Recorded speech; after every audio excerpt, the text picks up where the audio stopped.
yun. Tapos quarter marcha low, 5 low, neutral, up splitter, pasok nyo sa 6, 7, 8, 9, tuloy-tuloy na po yun mga kabady.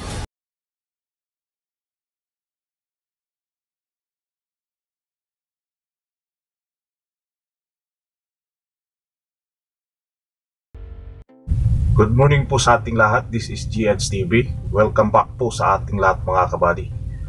Itong video na to mga kabady ay regarding sa kabady po natin na nag-apply bilang ano daw ang gagamiting cambio kapag test drive sa mga truck. Well, ang ituturo natin sa inyo mga kabady ay 10-speed cambio sa mga truck. Yan, meron po tayong ipiplex dyan. Nagtatanong po siya sa atin, sinagot natin siya. So ganito ang gawin mo, ganito. So ang daming nagtatanong sa akin ng ganito mga buddy, kaya napag-isipan ko at nagawan ko ng content ito o video ito para din sa inyo, yung mga hindi pa po nakapagmamaniho ng ganitong truck. Well, kung mag-a-apply ka nga mga kabady, kailangan mong magsimula talaga sa low. Pwede ka magsisimula sa tercera low, quarta marcha low, at quinta low. 10 speed po ang ating topic ngayon mga kabady. Meron akong ginawang video mga kabady na kung sakaling loaded ang iti-test drive sa inyo o puno yung truck, mabigat yung karga na yan. At meron din akong video na ginawa na kung sakaling walang laman ang inyong mga truck. Nagtatanong po sa atin, salamat sa Diyos at nakapasa siya sa test drive niya. Dahil po sa, although marami siyang tinanungan daw doon, pati na rin yung sa akin, tinanong din niya ako at in-apply niya. So congratulations po buddy. Kailangan kayo magsisimula sa low. Ibaba nyo yung high and low switch niya o yung splitter. Yan ang pinaka-common nating binabanggit sa high and low switch. Range selector switch o high and low o splitter group yan mga kabady. Kailangan nakababa yun. At pwede kayo magsisimula sa tercera low, quarta marcha low at quinta low. Kunwari nakapasok siya ng 5 gear o yung quinta low, tapos ipasok nyo na ngayon sa 6 high, kailangan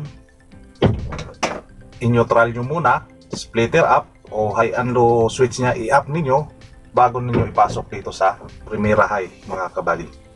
Kasi iba-iba po kasi yung kumpanya natin medyo sensitive po sila sa mga ganyan. So kailangan po ninyo magsimula sa low. Okay, wala naman sigurong test drive doon sa bundok yung paahon na kargado ka So hindi nyo na magagamit yung primera at saka segunda na low. Sa tercera low, pwede pa yun.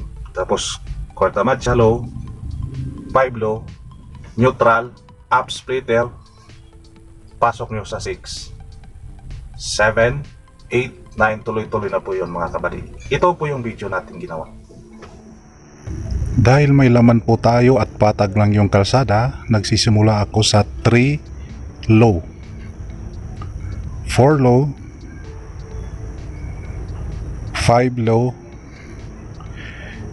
neutral angat splitter, pasok sa 6 high, then 7, tuloy-tuloy na yan mga kabady hanggang 10.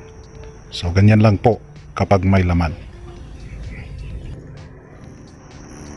Dahil wala po tayong laman, pwede tayong mag-uumpisa sa 4 low o di kaya sa 5 low. So ito, sa 4 low po tayo nagsisimula, then pasok natin sa 5, neutral angat splitter, pasok sa 6 high, then 7, at tuloy-tuloy na naman yan papuntang 10 mga kabady. So ganyan po ang mag-starting kapag nag-test drive tayo kung walang laman o patag ang kalsada. At sana mga kabady natulungan kayo dyan sa video na yan sa mga iro-road test o i-test drive pa lang ng truck. Alam ko naman driver din kayo sa mga Isuzu, mga Puso dyan, mga Hino yan. Tapos gusto nyo nga lumipat dito sa truck. So kaya iyang video na yan ay guide po yan para sa inyo. At kung sakaling iti-test drive kayo, so yun na po ang gagawin ninyo. Kailangan nyo magsimula sa low. pili lang kayo. Trisiralo, Quintalo, o Quartamachalo. Basta ganyan mga kabady. Nagsisimula kayo, naka-down yung splitter. Tandaan ninyo, kapag huminto po kayo, kailangan ibaba nyo kaagad yung splitter o yung high and low switch natin. Tapos ipasok nyo na naman sa Trisiralo o di kaya sa Quartamachalo o di kaya sa Quintalo. Yan po ang test drive na akin pong nalalaman. So, kailangan magsisimula sa low bago kayo mag-high. Sana natulungan po kayo niyan. At sana lahat po tayo ay magbibigyan ng tsansa kung sakaling nangarap ka man mag-drive ng ganito. So napakadali lang mga kabady. Gabay lang po doon sa taas ang ating kailangan. Huwag po nating kalimutan, God first mga kabady. Bye bye mga kabady, and see you sa next vlog po natin. The love.